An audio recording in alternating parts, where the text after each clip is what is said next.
രാജ്യത്തിന്റെ പവിത്രമായ സ്വാതന്ത്ര്യ സമ്പാദന സമരത്തിന് നേതൃത്വം കൊടുത്തത് കോൺഗ്രസ്. ഉപ്പ് സത്യാഗ്രഹത്തിന് നേതൃത്വം കൊടുത്തത് കോൺഗ്രസ്. ദണ്ഡി യാത്രയ്ക്ക് നേതൃത്വം കൊടുത്തത് കോൺഗ്രസ്. ക്വിറ്റ് ഇന്ത്യ സമരത്തിന് നേതൃത്വം കൊടുത്തത് കോൺഗ്രസ്. യൂണിയൻ ജാക്ക് താഴ്ത്തിയത് കോൺഗ്രസ്.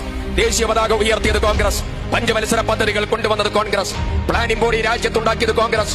ലോകത്തെ ഏറ്റവും വലിയ റെയിൽവേ സംവിധാനമുള്ള രാജ്യമാക്കി ഈ രാജ്യത്തെ ഉയർത്താൻ നേതൃത്വം കൊടുത്തത് കോൺഗ്രസ്. ഹരിത വിപ്ലവം തീർത്തത് കോൺഗ്രസ്. ധവള വിപ്ലവം തീർത്തത് കോൺഗ്രസ്. രാജസ്ഥാനിലെ ധാർ മരുഭൂമിയിൽ ആണവരീക്ഷണത്തിന് നേതൃത്വം കൊടുത്തത് കോൺഗ്രസ്. ടെലികമ്മ്യൂണിക്കേഷൻ വിപ്ലവത്തിന് നേതൃത്വം കൊടുത്തത് കോൺഗ്രസ്. ശ്രീഹരിക്കോട്ടയിലെ വിക്ഷേപണ തറയിൽ നിന്ന് ആര്യവട്ടയും ASLVയും PSLVയും ചന്ദ്രയാൻ ദൌത്യങ്ങൾക്ക് നേതൃത്വം കൊടുത്തത് കോൺഗ്രസ്. ഈ രാജ്യത്തിന്റെ കമ്പ്യൂട്ടർ വിപ്ലവത്തിന് നേതൃത്വം കൊടുത്തത് കോൺഗ്രസ്. ഇന്ത്യ രാജ്യത്തിന്റെ ജനതയ്ക്ക് ജീവിക്കാൻ ആവശ്യമായ ഏതെല്ലാം നിയമനിർമ്മാണങ്ങളുണ്ടോ ആ നിയമനിർമ്മാണങ്ങൾക്ക് മുഴുവൻ നേതൃപരമായ പങ്കാളിത്തം വഹിച്ചത് കോൺഗ്രസ്. ഈ രാജ്യത്തെ കുട്ടികൾക്ക് പഠിക്കാൻ പഠനം മന്ന അവകാശമാണെന്ന് പ്രഖ്യാപിച്ച് റൈറ്റ് ടു എഡ്യൂക്കേഷൻ ഈ രാജ്യത്ത് നിയമനിർമ്മാണത്തിലൂടെ പാസാക്കിയെടുത്ത കോൺഗ്രസ് പ്രസ്ഥാനം.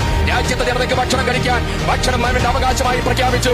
രാജ്യത്തെ ഭക്ഷണം അവകാശമായി പ്രഖ്യാപിക്കാൻ പാർലമെന്റിൽ നിയമനിർമ്മാണം നിർമ്മിച്ച് ഫുഡ് സെക്യൂരിറ്റി ആക്ടിന് നേതൃത്വം കൊടുത്തതായിരിക്കുന്ന കോൺഗ്രസ്. വനാന്തരങ്ങളിൽ ഗറില്ലകളെ പോലെ താമസിക്കുന്ന ആദിവാസികൾക്ക് സംരക്ഷണം കൊടുക്കാൻ രാജ്യത്ത് വനാവകാശ നിയമത്തിന് നേതൃത്വം കൊടുത്തതായ ഈ രാജ്യത്തെ കോൺഗ്രസ് പ്രസ്ഥാനം ലോകം കണ്ട ഏറ്റവും വലിയതായ ദാരിദ്ര്യ ഉച്ചാരണ നിയമനിർമ്മാണമായ മഹാത്മാഗാന്ധി ഗ്രാമീണ തൊഴിലുറപ്പ് പദ്ധതിക്ക് ഈ രാജ്യത്ത് നേതൃത്വം കൊടുത്തതായിരിക്കുന്ന കോൺഗ്രസ്. രാജ്യത്തിന്റെ ഇന്ത്യ ഉപഭൂഖണ്ഡത്തിൽ രാജ്യം ഏതെല്ലാം നേതൃത്വ സമയത്ത് പ്രതിഷേധങ്ങൾ നേരിട്ടോ, പ്രക്ഷോഭങ്ങൾ നേരിട്ടോ, യുദ്ധങ്ങൾ നേരിട്ടോ, ആ യുദ്ധങ്ങളെ മുഴുവൻ രാജ്യത്തെ ഒരുമിപ്പിച്ച് നിർത്തി നേരിട്ട് രാജ്യത്തിന് വിജയം വരിക്കാൻ നേതൃത്വം കൊടുത്ത കോൺഗ്രസ് പ്രസ്ഥാനം. 1962 ചൈന യുദ്ധത്തിൽ ചൈനയെ പ്രതിരോധിക്കാൻ നേതൃത്വം കൊടുത്ത കോൺഗ്രസ് പ്രസ്ഥാനം. 65 പാകിസ്ഥാൻ യുദ്ധത്തിൽ പാകിസ്ഥാനെ തകർത്തെറിഞ്ഞ് താഷ്കന്റ് ഉടമ്പടിയിൽ വെച്ചുകൊണ്ട് തിരിച്ചു കൊടുത്തതായ 12,645 ചതുരശ്ര അടി കിലോമീറ്റർ സ്ഥലം പിടിച്ചെടുക്കാൻ നേതൃത്വം കൊടുത്ത കോൺഗ്രസ് പ്രസ്ഥാനം. രണ്ടാമത്തെ പാകിസ്ഥാൻ യുദ്ധത്തിൽ പാകിസ്ഥാന്റെ കൈവെള്ളയിലുണ്ടായിരുന്ന ബംഗ്ലാദേശ് മോചിപ്പിച്ചെടുത്ത് ബംഗബന്ധു മുജീബുർ റഹ്മാന്റെ കയ്യിൽ ഏൽപ്പിച്ചു കൊടുക്കാൻ നേതൃത്വം കൊടുത്ത കോൺഗ്രസ് പ്രസ്ഥാനം. രാജ്യത്തെ വളർത്താനും രാജ്യത്തെ മുന്നോട്ട് നയിക്കാനും